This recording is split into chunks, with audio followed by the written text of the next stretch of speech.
Sim, ela...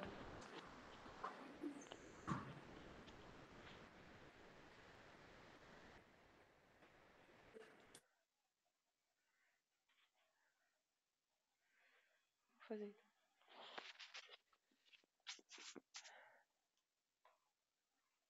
Mestre amado Jesus, luz das nossas vidas, nosso amparo de todos os dias. Te agradecemos pela oportunidade santa do trabalho e da busca do esclarecimento para a redenção de todos nós.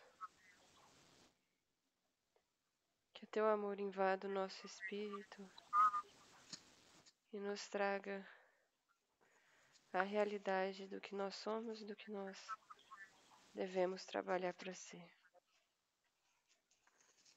Que estudando a tua palavra, nós aprendamos a te louvar, honrar e agradecer os sacrifícios e o amor que o Senhor tem por nós.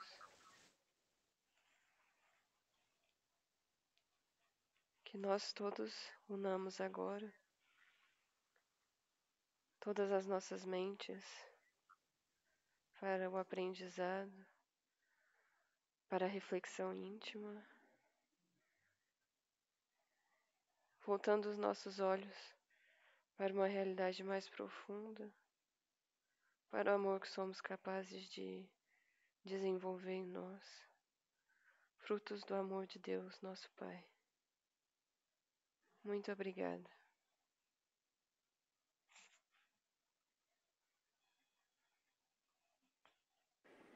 Obrigado, Maria Tereza. Vamos começar o nosso estudo do Evangelho segundo João. Como a gente havia dito antes, né? A gente fez uma introdução e essa introdução estava relativa a como entender esses 15 primeiros versículos e mais alguns para frente do Evangelho de João. Então nós vamos encontrar no livro A Caminho da Luz, na introdução dele, introdução mesmo, começo. O livro A Caminho da Luz é esse, ó. É uma das... Assim, né? Dá para ver? Tá? Então lá na introdução, o Emmanuel fala de Jesus. E ele fala assim de Jesus, né? Nossos pobres olhos não podem divisar particularidades nesse deslumbramento. Ele está falando da formação da Terra. É Ele, Jesus, quem sustenta todos os elementos ativos e passivos da existência planetária. No seu coração augusto e misericordioso está o Verbo do princípio.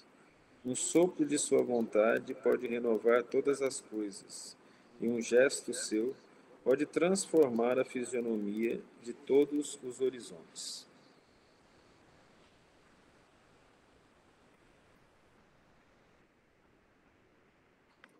Isso no livro A Caminho da Luz.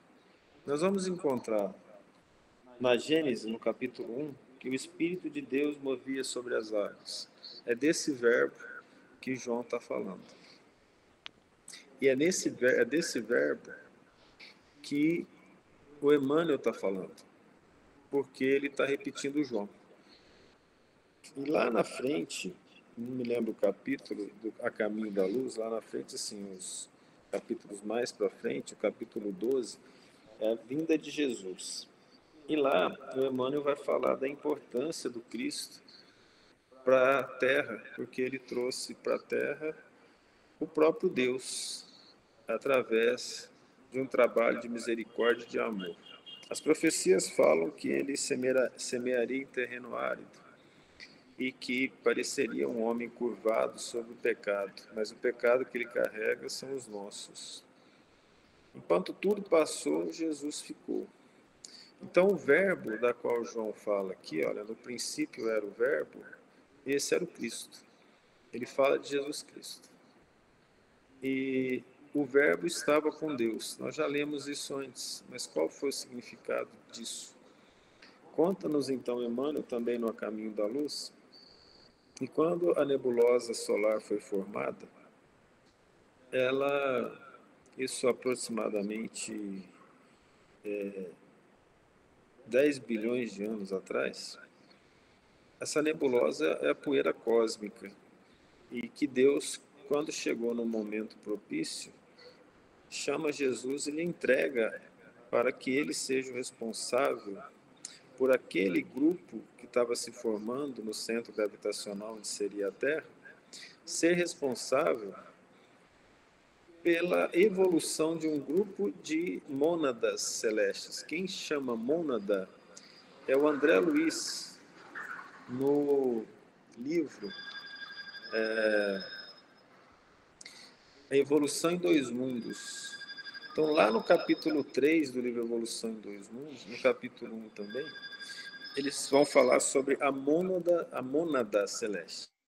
Mônada é uma palavra que significa substância pequena, primitiva, essencial. Essa palavra foi cunhada pelos gregos, mas foi muito usada por um sábio alemão chamado Leibniz. Foi contemporâneo de Newton e hoje quem é da área sabe que quem realmente descobriu o cálculo diferencial integral em termos de qualidade, né, da matemática superior foi ele, contemporâneo de Newton. Então o Leibniz ele utiliza o conceito de mônada como sendo o conceito associado a algo simples inicial. O André Luiz retoma esse conceito de mônada falando sobre os filhos de Deus que começaram a evoluir na Terra. E aí, teoricamente, nós somos chamados filhos da Terra. Teoricamente, porque a gente não viu, né?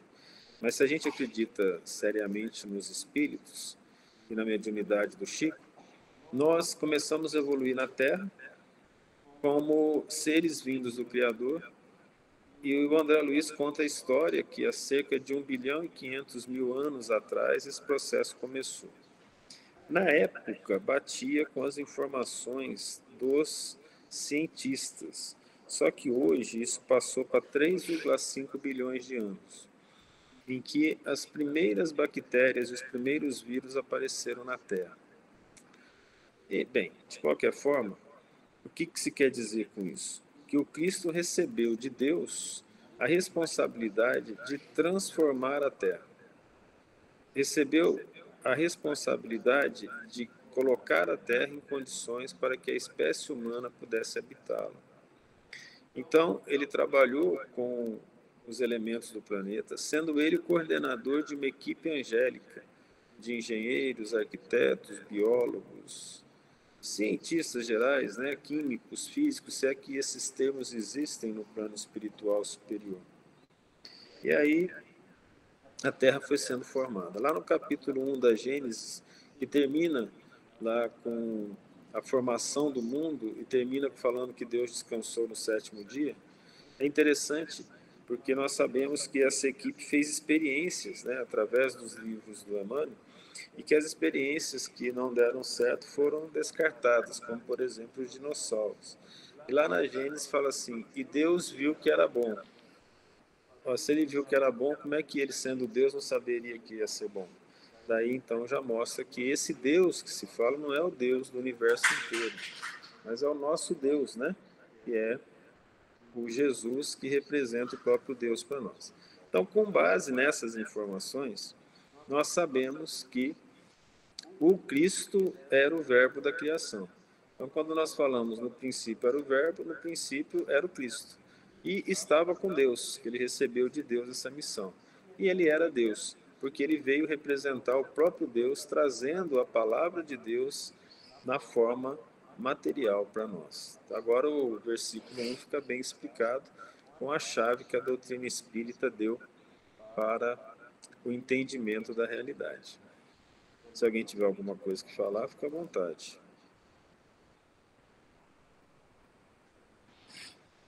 Ninguém? Nem aqui, nem lá?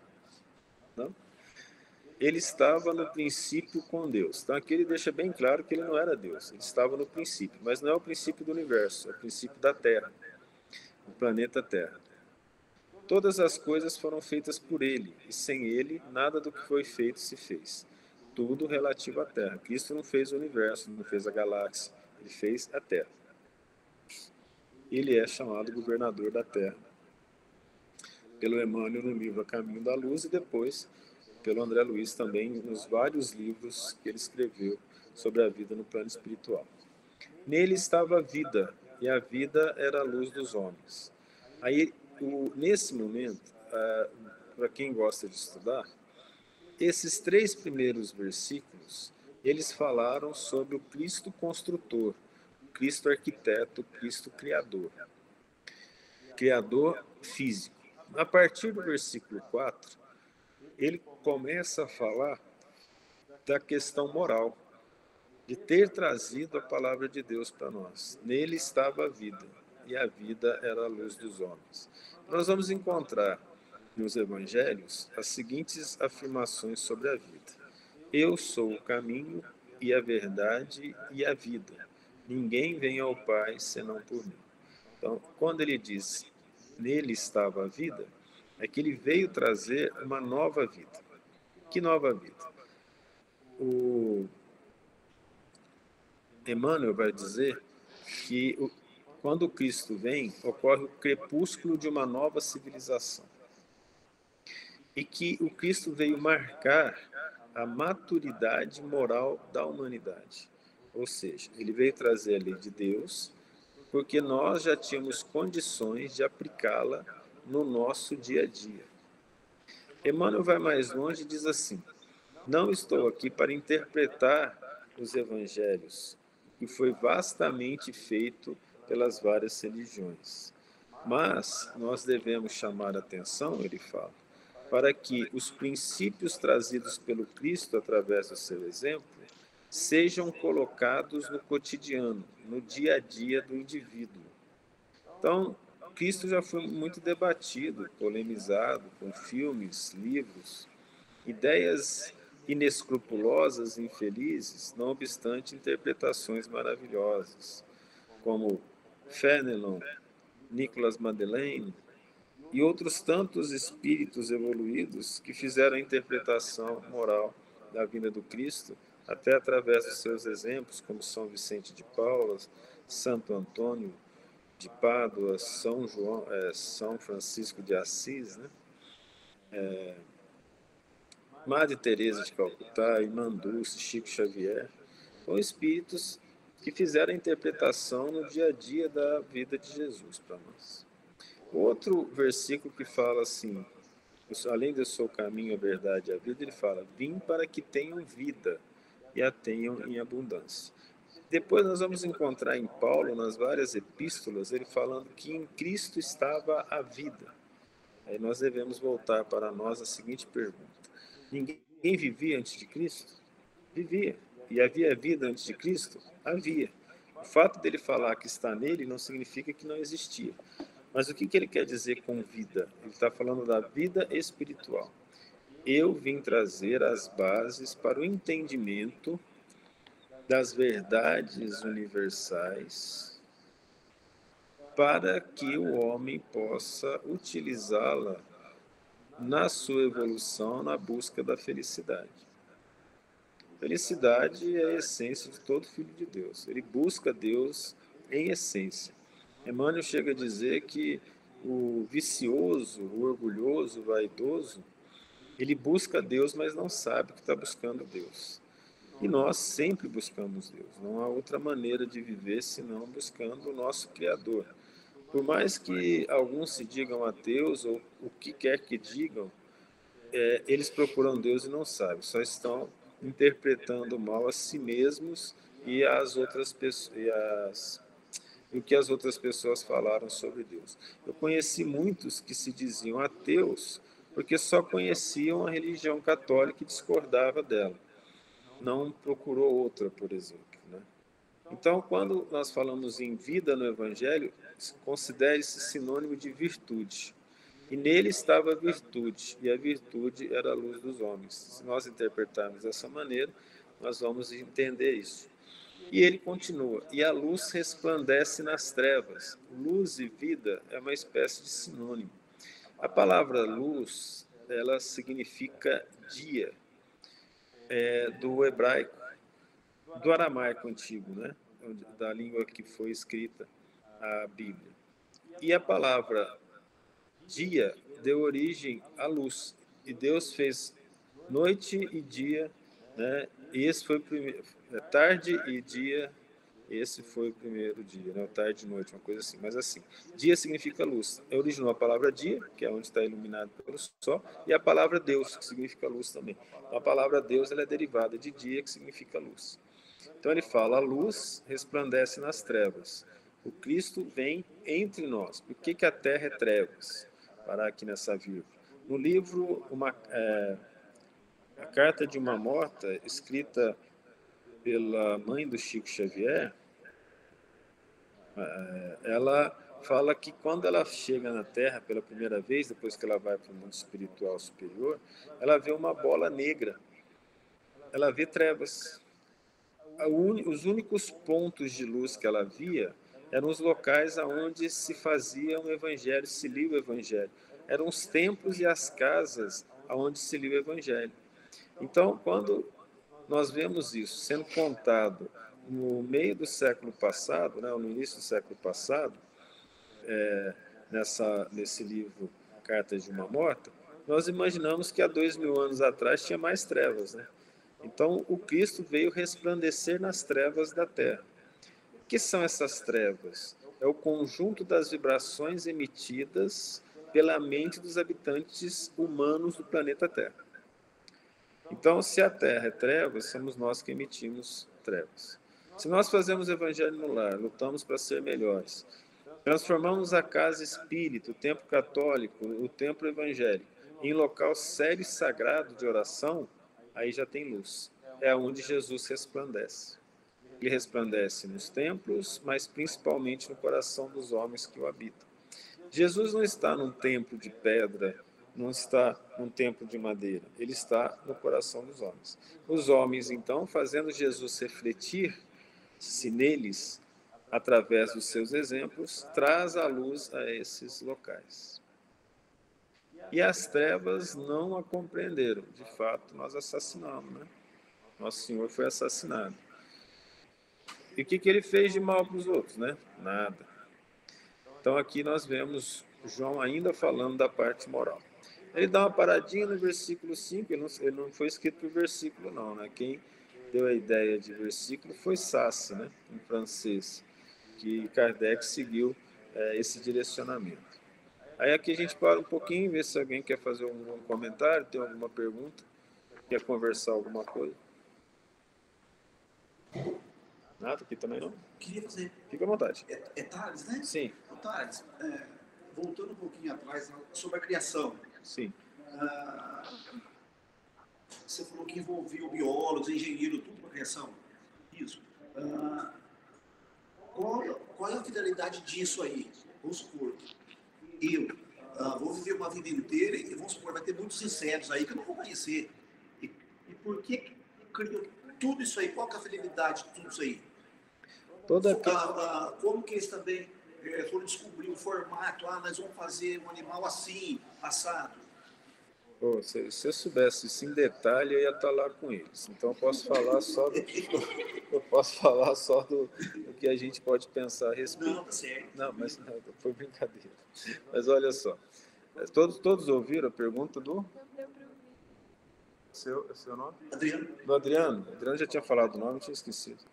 É assim, a pergunta dele é por que eles fizeram isso. Então a primeira coisa, cada planeta tem umas características próprias dependendo da distância do Sol.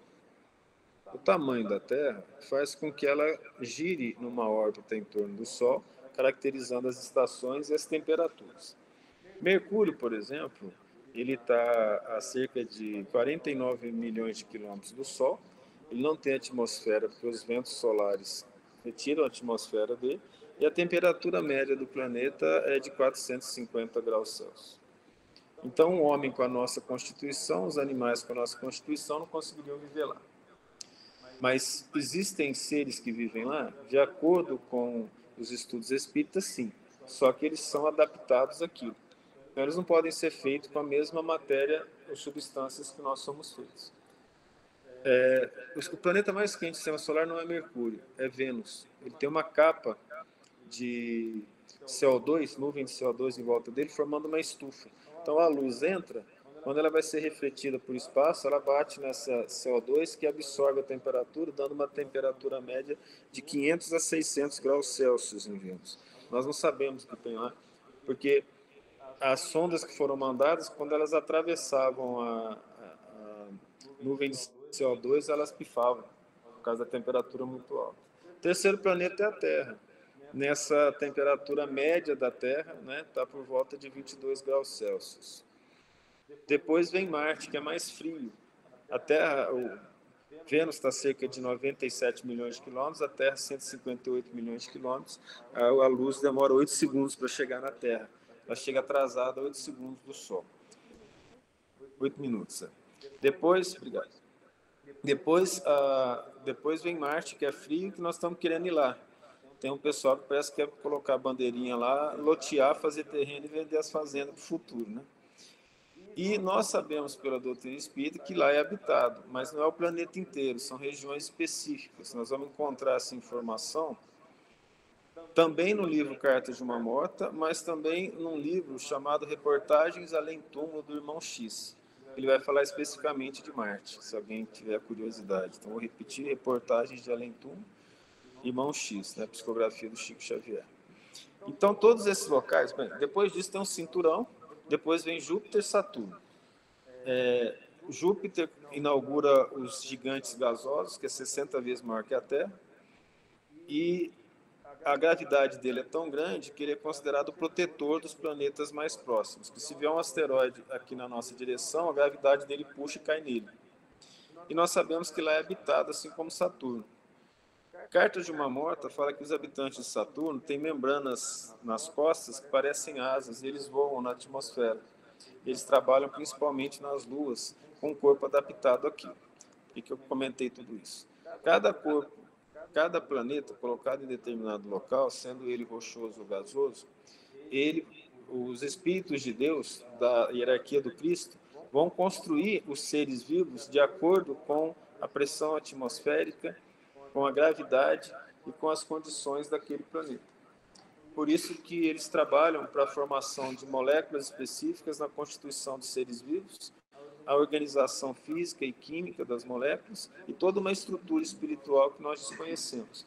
Nós vamos pegar, então, no livro Evolução em Dois Mundos, também no capítulo 3, em que o André Luiz vai falar que a evolução aconteceu também no plano espiritual, que ele não pode falar tudo, mas que os elos perdidos da evolução que os cientistas não encontram na Terra é porque ela aconteceu do outro lado. Ele chama plano extrafísico, não é plano espiritual, é o nome que ele coloca lá. Então eles fizeram tudo isso na organização do planeta também, evidentemente com dificuldades para ele, porque Deus vai dar as missões para os espíritos para que eles sejam desafiados e possam crescer em inteligência e moral. No caso do Cristo, inteligência e amor, né? Vamos falar assim. E eles sofriam esses desafios. Deus faria tudo perfeito, eles tentaram. Então, várias espécies foram formadas e destruídas. Na verdade, a quantidade de espécies fósseis ela é muito maior do que a quantidade de espécies que sobreviveram. Então, as tentativas foram para colocar a Terra num sistema adequado para que o ser humano pudesse encarnar, porque o mais importante é a evolução do espírito, mas a matéria é essencial para isso. Eles fizeram todo esse trabalho para poder organizar a Terra, para que os seres vivos pudessem evoluir nela na constituição necessária. Se o indivíduo sai da Terra e vai para Marte, por exemplo, a constituição física dele não seria mais carbono, hidrogênio, oxigênio, enxofre, fósforo, que são os elementos pequenos, principais constituintes dos seres vivos aqui na Terra. Seriam outros elementos em uma estrutura adequada. Nós podemos ver, por exemplo, quando o Kardec fala que se nós nunca tivéssemos visto um peixe, nós não seríamos capazes de imaginar como é que ele sobreviveria na água. Então, a criatividade de Deus e desses espíritos é imensa. Eles dão um jeito de juntar as informações químicas dentro dos padrões físicos para constituir a biologia dos seres que vão habitar os vários planetas. Eu não sei se foi possível responder a sua pergunta. Não. Deu para Para entender um pouquinho? A gente pensa assim, que foi uma bela criação, né? Que vamos supor, eu penso assim que, pelo adiantamento deles, tirando a gente de espírito, mas para criar, vamos supor, eu peguei mais na fauna, né? Da onde for tirar, vamos supor, projetar uma vaca, um cavalo, um inseto, cobra, uma baleia daquele tamanho, né? Então aí que a cabecinha da gente pega, né? Porque o povo que, vamos supor, engenheiro aqui, joga no papel, e eles lá, essa criação deles, né? Mas é uma curiosidade minha, né? Não, mas eles jogam na mente mesmo, né? Porque eles trabalham com a mente. Só que eles são bilhões de anos mais avançados que a gente. Então, por exemplo, nós não conseguimos criar uma célula. Nós não conseguimos fazer uma célula a partir dos elementos constituintes dele. Mas eles conseguiram fazer. Eles fizeram planejamento. Igual a gente vai planejar uma casa, o engenheiro vai planejar uma casa, ele coloca os dados, faz tudo, eles também fizeram.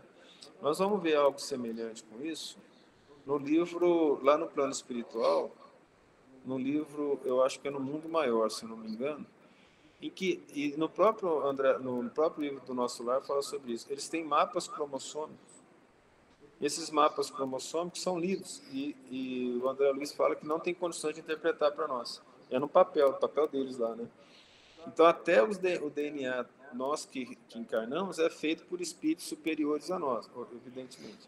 Mas que fazem um projeto como a gente faz os nossos projetos aqui. A diferença é que o nível de intelectualidade é muito grande, porque eles veem coisas que nós não vemos.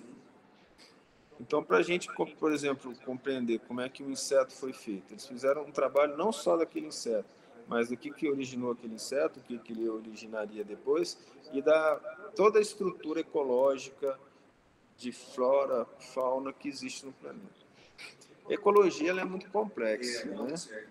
Então, só da gente tentar entender aqui como é que funciona essa questão ecológica para nós, humanos, já não é fácil. Vou contar um caso sobre isso.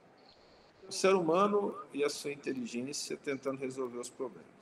Numa ilha japonesa, eles viviam da pesca da pérola das ostras. E o inimigo natural da ostra é a estrela do mar, que é o equinodermo. Ela pega lá os bracinhos dela, abre a ostra e o estômago dela, a boca é protrátil, ela joga lá para dentro e suga o conteúdo. Quando eles descobriram isso e viram as estrelas do mar, eles fizeram um mutirão, saíram, pegaram as estrelas do mar, quebraram em pedacinhos e jogaram no mar. Morta. Tiveram que mudar a cultura deles, porque cada pedacinho da estrela do mar forma outra estrela do mar. Que é essa capacidade de reprodução assexuada dela, eles não conheciam. Então, elas comeram todas as ostras. Tá bom. Vocês compreendem a questão? Como é que a coisa é complexa? Então, nós mesmos não entendemos isso. Teve uma outra ilha, eu não me lembro onde que foi, que eles estavam com problema com canários, com pássaros, não sei se é canário, estavam comendo a semente de arroz ali, né?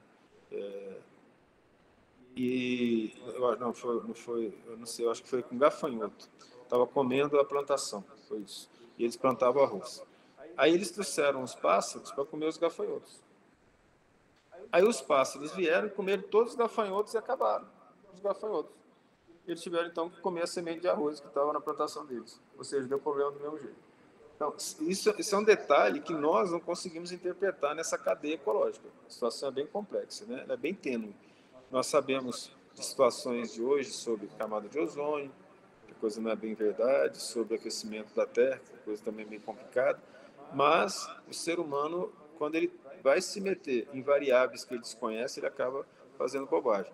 Então, esses seres trabalharam de tal maneira que tudo fosse perfeito, fosse organizado, o ciclo do carbono, o ciclo do oxigênio, o ciclo da água, o ciclo do enxofre, todos esses ciclos biogeoquímicos, né, que a gente aprende na escola, eles fizeram toda a análise e planejamento disso. Tentaram durante bilhões e bilhões de anos. A Terra tem cerca de 4,5 bilhões de anos de existência.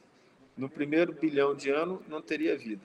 As primeiras informações sobre vida foram em rochas da Austrália e nas primeiras bactérias com 3,5 bilhões de anos, e a vida começa a florescer em grande quantidade na Terra a 1,5 bilhões de anos. e a estrutura mais moderna do planeta, onde os primeiros pitecantrópicos, ou seja, os primeiros seres primatas com condições de inteligência começaram a aparecer há 200 mil anos. E a moral humana e a capacidade intelectual do homem para fazer ferramentas e começar a trabalhar com elas, 40 mil anos. E a invenção da agricultura, 8 mil anos. A invenção da escrita, 6 mil anos. Então, nós somos muito recentes na história do universo, nós somos muito pequenininhos. Então, o entendimento dessas coisas nos falha bastante. Ok?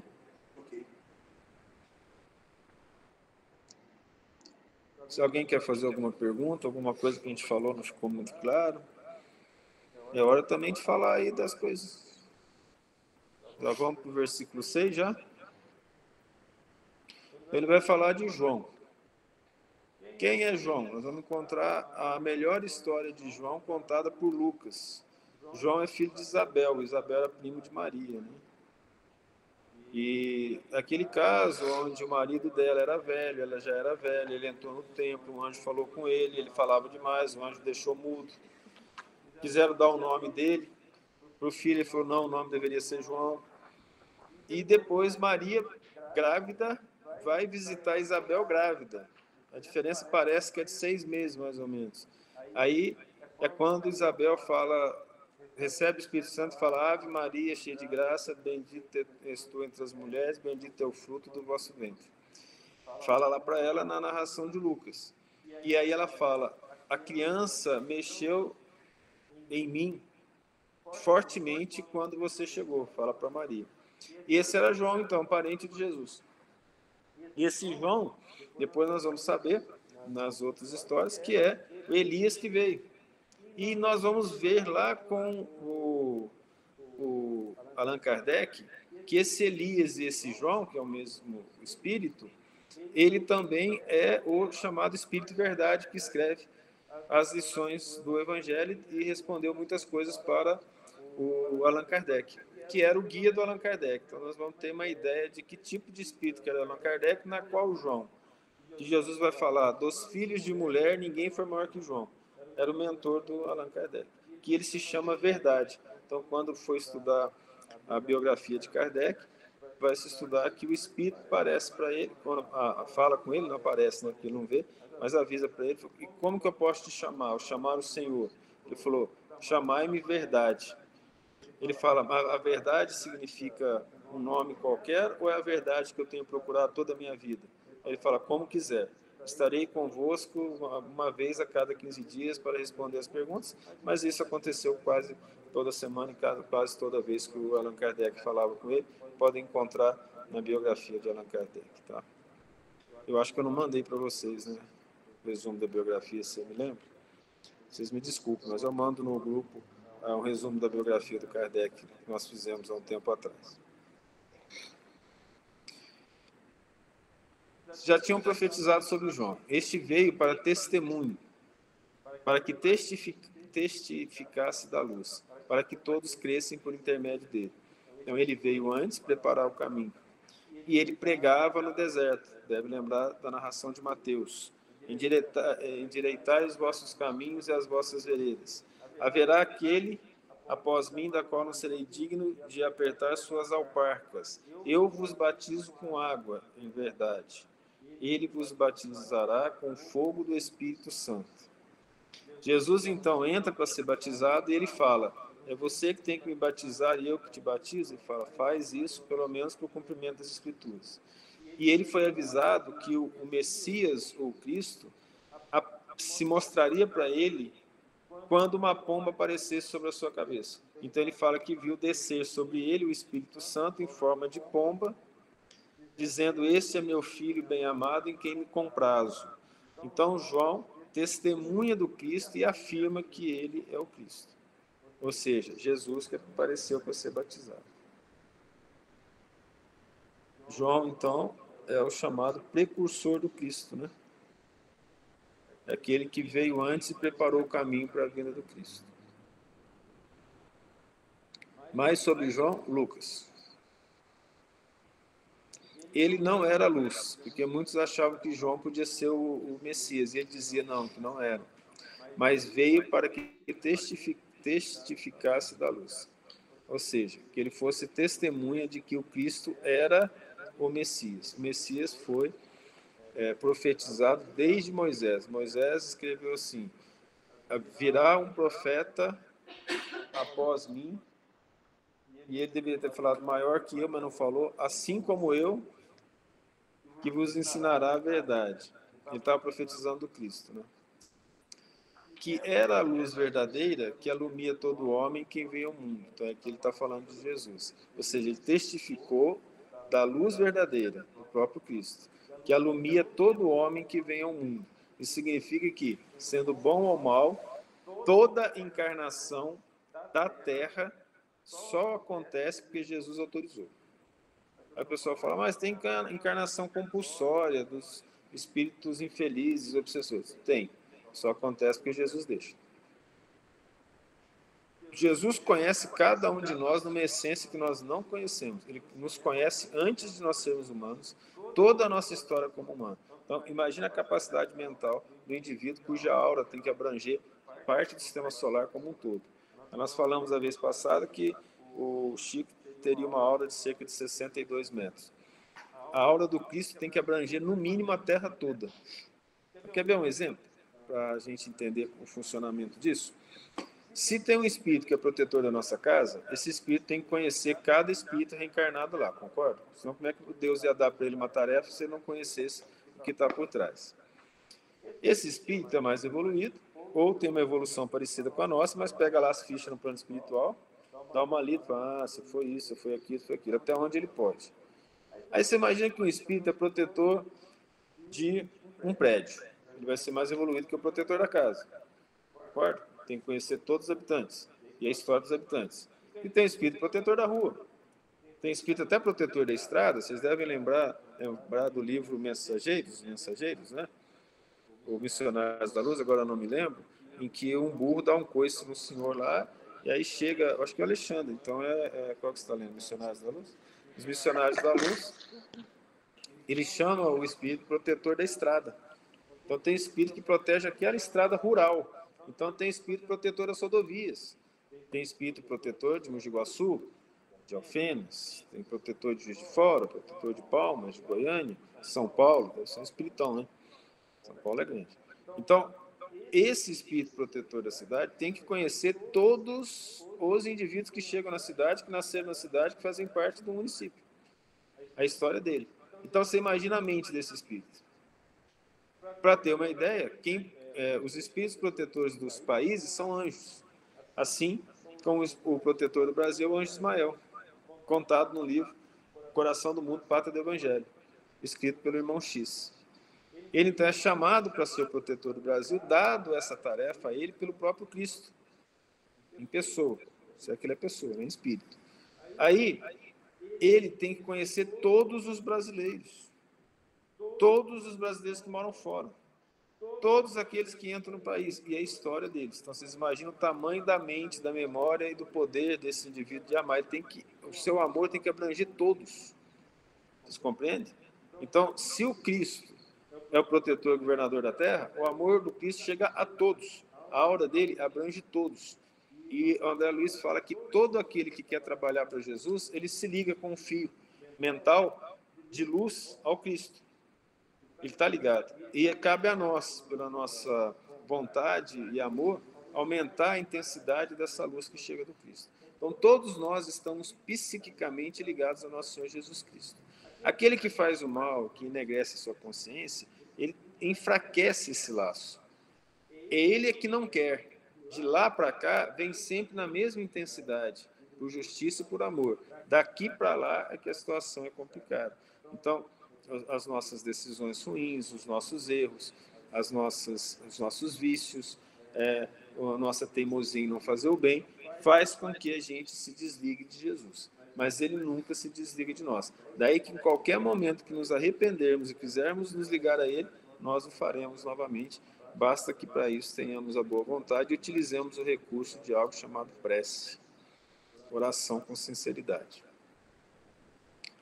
Tudo bem? E estava no mundo, na Terra. Ele chamava a Terra de mundo na época, vocês entendem, né? Hoje nós não podemos falar que o mundo é só a Terra, não é mesmo? É o universo todo. E o mundo foi feito por ele. E o mundo não o conheceu. Aí ele já pega. No 10º, ele associa a parte moral com a parte intelectual do Cristo. Ele estava no mundo, ele veio para o mundo. O mundo foi feito por ele, mas o mundo, ou seja, as pessoas não reconheceram. Não tem como a parte física pedir para que ela reconheça, né? Talvez até reconhecesse. Veio para o que era seu, e os seus não o receberam. Então, isso aqui, requer uma análise mais profunda que nós vamos começar agora e continuar na próxima reunião nossa. Veio para o que era seus e os seus não receberam. Quem que eram os seus? Nós.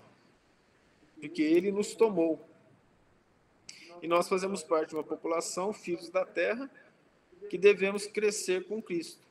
E ele veio falar com a gente. Só que a gente era muito bobinho. Só que existia um outro grupo que era dele, mas que não evoluiu na terra. São chamados capelinos. A raça adâmica. Então nós vamos encontrar lá no capítulo, agora vou pegar aqui o capítulo, porque a memória não está muito boa, não. A idade vai chegando, a memória vai ficando complicada. Raças adâmicas, capítulo 3, do livro A Caminho da Luz. Lá nós vamos ouvir, então, sobre quem são esses indivíduos da raça adâmica. Adão era o representante dessa raça. E ele veio de um outro planeta, que estava passando por um processo idêntico ao que a Terra está passando hoje. Ele estava passando de mundo de prova e expiação para mundo de regeneração. Onde que nós vamos encontrar a primeira vez sobre essa conversa de tipos de mundo? Capítulo 1 do Evangelho segundo o Espiritismo. Lá, então, é explicado quais são os mundos. No Livro dos Espíritos também, mas no capítulo 1 do Evangelho segundo o Espiritismo. Então, a Terra era um planeta primitivo até a vinda de Jesus. A vinda de Jesus marca moralmente a Terra, e a Terra, então, passa a ser considerada pelos Espíritos um mundo de provas e expiações. No mundo primitivo, o mal sobrepuja o bem fortemente. No mundo de provas e expiações, também, mas existe a moral. No mundo de regeneração, o mal e o bem se equilibram. E a Terra, então, começou esse processo de regeneração com a vinda da doutrina espírita, marcado hoje, 18 de abril de 1857, ou seja, hoje é o dia da doutrina espírita, que o 18 de abril foi o dia em que foi lançado o Livro dos Espíritos, né, por Allan Kardec, 18 de abril de 1857. Ali marca o início do processo da Terra se passar de mundo de provas e expiações para mundo de regeneração. Aí, dá a interpretação do Apocalipse de que vai acontecer o fim do mundo. Ele está acontecendo. Mas não é o fim do mundo físico. É o fim daquele mundo de provas e expiações. A Terra está mudando. E a Terra vai mudar. Porque Deus fez com que a evolução dos planetas acontecesse num tempo em que os espíritos pudessem acompanhar. Alguns raros espíritos já ultrapassaram isso e foram para as regiões superiores e para os planetas melhores. Nós temos o caso do livro dos médiuns, quando se fala do compositor Mozart, que estava vivendo em Saturno, parece, ou em Júpiter, eu não me lembro agora, num desses dois planetas que são os mais evoluídos. E aí eles questionam, falam assim, mas ele foi um mau exemplo aqui na Terra, como que ele chegou lá? Aí o Kardec vai explicar que não sabe se ele teve uma encarnação depois, nessa encarnação ele cresceu muito, mas ele então dá uma mensagem que estava no planeta superior. Nós não sabemos se ele veio de lá com a missão para cá, ou se ele da Terra foi para um mundo melhor para o merecimento dele. Mas de qualquer forma isso acontece, nós sabemos. O que é mais comum é que a nossa evolução tenha o mesmo tempo do planeta. E o que é incomum é que boa parte dos espíritos que estão nesse planeta, de acordo com as informações do Apocalipse, 1/3 da população de um planeta do sistema de Capela, na constelação de Cocheiro, estava passando pela mesma situação. 1/3 desse planeta, dos espíritos desse planeta, não conseguiram seguir a evolução daquele planeta. E eles, então, foram degregados, foram trazidos para um planeta similar, para que eles pudessem recomeçar e fazer de novo aquele ciclo de provas e expiações, de primitividade. E esse planeta foi a Terra. Então, o que se chama de raça adâmica na Terra são os espíritos que vieram de um dos planetas do sistema de Capela, da constelação de Cocheiro no céu, chamado por nós de Cocheiro, e que vieram aqui. E segundo o Emmanuel, no livro A Caminho da Luz, Cristo os recebeu, conversou com eles em espírito e prometeu que viria e os encontraria e que os levaria de volta, quem merecesse. Então eles tiveram, e aí eu faço, mas é uma conta minha, tá? Não é de ninguém. Eu faço uma conta de aproximadamente 10.000 anos antes de Cristo. Por quê? Porque foi quando as grandes invenções começaram. A invenção mais importante foi a agricultura, porque ela permitiu a formação de civilizações e de cidades, do comércio, do dinheiro, da matemática, depois da escrita. Então, a necessidade de sobrevivência deu um boom evolucionário no planeta. Então, provavelmente, a maior parte desses espíritos veio quando a Terra começou nos processos de grandes invenções. Roda, carroça, fogo sendo aprisionado é muito antes, então a gente não considera, mas a utilização do fogo, sim, para produzir outros tipos de metais, ligas metálicas e agricultura. Então, nesse caso, eles vieram e teriam um tempo aqui na Terra para se melhorarem. Então, eles vieram como deuses e se fecharam nas várias civilizações. Também está escrito no livro A Caminho da Luz. Aí cabe a quem quiser estudar com um pouco mais de detalhe, abrir lá, né, dar uma olhada e fazer o estudo do livro, um livro gostoso de ler, né, O A Caminho da Luz. Todo mundo que viu aqui também, né? Então, lá tem a história das raças adâmicas. Esses seres, então, tiveram esse tempo para evoluir, para crescer. E eles, Jesus falava para eles, principalmente, que eram quem eles eram. Principalmente os habitantes de Israel, que mantiveram Deus único. Por isso Cristo fala, ide primeiro as ovelhas perdidas da casa de Israel. Eles eram mais evoluídos intelectualmente, principalmente. Moralmente, a gente não tem como falar muito bem, mas eles foram os principais líderes, os imperadores romanos, os chefes, os guerreiros, os chefes de tribo, os filósofos, os grandes sacerdotes, desde a China, né, de Confúcio, Tales de Mileto na Grécia, mais ou menos no mesmo tempo, Siddhartha Gautama na Índia, que foram os espíritos que provavelmente começaram a crescer mais do que aqueles que vieram naquela época, se destacaram um pouco mais e começaram a fazer o trabalho para ajudar o Cristo. Faz sentido, eles eram alunos que já tinham aprendido mais velhos do que nós. Então Cristo veio chamá-lo. Nós vamos encontrar nas cartas de Paulo que ele fala, os fins dos tempos são difíceis. Foi o fim dos tempos? Foi para eles. Para aqueles espíritos, a vida de Jesus também foi o fim dos tempos. Porque aqueles que se converteram e melhoraram, voltaram para o planeta deles, assim como Cristo havia prometido. Aí nós vamos encontrar na narração de Lucas, Simeão e a profetisa, eu esqueci o nome dela, Ana, que quando Maria entra no templo com José, com a criança, Simeão aparece e fala assim, o meu Deus tinha me dito que eu não morreria sem antes ver o meu Messias. Então ali a gente vê o Simeão já sendo um desses espíritos redimidos. Nos livros que o Chico psicografou, da história do Emmanuel, lá nós temos vários espíritos redimidos, como a Lívia, por exemplo. Estevão, por exemplo, Paulo, os apóstolos, os discípulos mais próximos do Cristo, eram esses seres redimidos, que voltariam, e voltaram muitos para o sistema de Capela, de onde eles vieram, que eles mereceram. Então, o fim dos tempos para eles chegou. E Paulo fala sobre isso. É muito difícil o fim dos tempos. Só que agora, os fins dos tempos para nós é agora.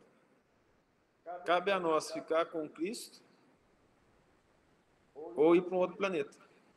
Pior.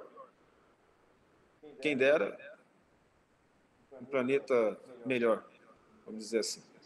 Então, nós estamos nesse mesmo momento. Então, quando ele veio para o que era seu e os seus não o receberam, não fomos somente nós, mas principalmente as raças adâmicas, porque a maioria estava encarnada desses que não seguiram Jesus, como os fariseus daquela época, que tinham o domínio, vamos dizer assim, de poder temporal e financeiro sobre a maioria dos que estavam lá. Daí que essa questão de não o receberam fomos somente nós, os filhos da terra, que evoluíram na terra. Mas aqueles espíritos evoluídos, mais do que a gente, que vieram para a terra. Para saber mais sobre isso, livro A Caminho da Luz, e o livro, principalmente A Caminho da Luz. E os outros livros, mais é quando Emmanuel vai falando aos poucos sobre a história dele, da família dele, né? Tem Ney Lúcio, que foi o sogro dele também. São os espíritos que não seguiram esse caminho de voltar para Jesus e ficaram aqui na Terra e continuaram ajudando Jesus. Então, a maioria dos espíritos que ficou na Terra, dos capelinos, foram os que estão auxiliando o Espiritismo. A maioria deles escreveu no Evangelho, nas lições do Livro dos Médiuns, nas lições do Livro dos Espíritos. Entre os principais responsáveis por isso, desses espíritos, temos Allan Kardec, Leon Denis, Chico Xavier, Emmanuel, Ney Lúcio, por exemplo, e alguns dos vários ministros do nosso lar, que eles, então, encabeçaram a vinda do Espiritismo e fazem parte do grupo de espíritos que controla espiritualmente a Terra, chamado de Espírito Verdade. Alguma dúvida? Vamos parar aqui no 12. Mas todos quantos o receberam, deu-lhes o poder de serem feitos filhos de Deus, a saber, aos que creem no seu nome. A gente recomeça com esse, então, na próxima semana. Ok?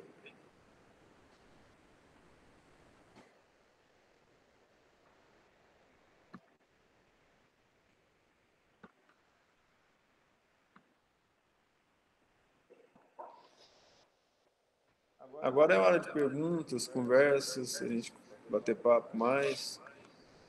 Adriano, está mais animado? Vamos lá falar. Alguém aí do outro lado? Do outro lado ficou parecendo que a gente está no parecer virtual. Você comentou de todos, né? Eu lembrei de um pouquinho, só vou comentar com você. Os egípcios também foram muito importantes nessa parte aí, né? Sim, ó, das raças, né? Foram os egípcios, os gregos, os chineses e os israelenses, principalmente, e os hindus, né? E depois o povo que mais era duro, assim, barulhento, foram os da família indo-europeia. São esses que são citados aqui no livro. E os egípcios fizeram um trabalho interessante que eles meio que separaram do povo, né? Eles juntaram os sacerdotes, por isso que foi muito bem-vindo que você falou, os sacerdotes da raça adâmica formaram no templo a sua própria seita que acreditava em Deus único. Interessantemente, nós sabemos que o Cristo habita o Sol, né? E eles adoravam o Deus Sol, o Deus que habitava o Sol. Então eles se fecharam ali e deram uma outra religião de deuses para a massa. Assim também aconteceu com os hindus. Os primeiros livros sobre manifestação mediúnica foram os Vedas indianos, os hindus. Então, eram esses capelinos que fizeram esse trabalho de trazer, de regenerar o povo na missão difícil de resgatar eles mesmos nos processos que eles viveram antes. Foram espíritos muito duros, porque, segundo nos informaram os bons espíritos, através dos livros do André Luiz, somente vai sair da Terra aqueles cuja maldade não diminuiu, que são maus e têm uma certa felicidade de ser, e aqueles cujo orgulho e egoísmo são tão grandes, esses vícios, que eles prejudicam todos que estão à volta deles. Esses é que não ficarão no planeta. Terminamos por aqui hoje. Ninguém quer falar mais nada? Eu nem vi quem está atrás. Olá, é para vir aqui. Fala. Como é que eu vou te enxergar aí, minha filha? Pode falar. Levantou a mão. Maria Clara.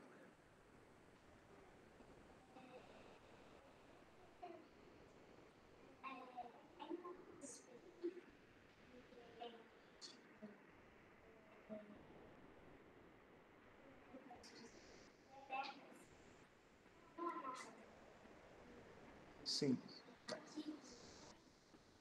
Eu entendi a sua pergunta. Os planetas são formados em pontos específicos distantes do Sol, é isso? É isso mesmo, e cada um com a sua característica.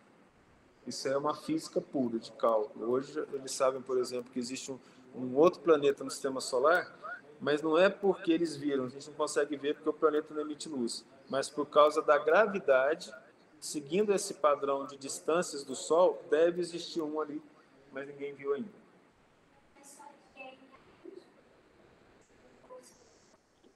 A humanidade existe em todos os planetas físicos do universo. A raça humana. Mas não somos iguais. Cada um tem uma característica diferente. Imagina que num planeta que só tem a água, eles vão viver na água, né? Tem um corpinho diferente do nosso, né? Deve ser tudo parecido com um golfinho. Entende? Tá. Sim. Quando você comentou, falou muito de planetas, né? Aí vamos voltar aqui na parte de Marte lá, que estão muito gananciosos de querer botar o bico lá, assim, né? Não vai conseguir, não vai ser permitido isso, né? Eu acho que vai, mas não por agora. Porque essa interação com os planetas, eu acho que ela é interessante e ela é real. Mas enquanto o homem quiser fazer isso com maldade, eu acho difícil a coisa dar certo. A gente pode ver isso nas tentativas de mandar naves testar as naves, eu acho que teve umas 4 que já deram errado e explodiram. Então, a gente acha que não, né? Mas Deus sabe o momento certo de tudo. Assim como realmente a gente é visitado, a gente vai poder visitar também. Mas eles são mais evoluídos que a gente. Você quer ver um exemplo? A sonda lá caiu no deserto, né?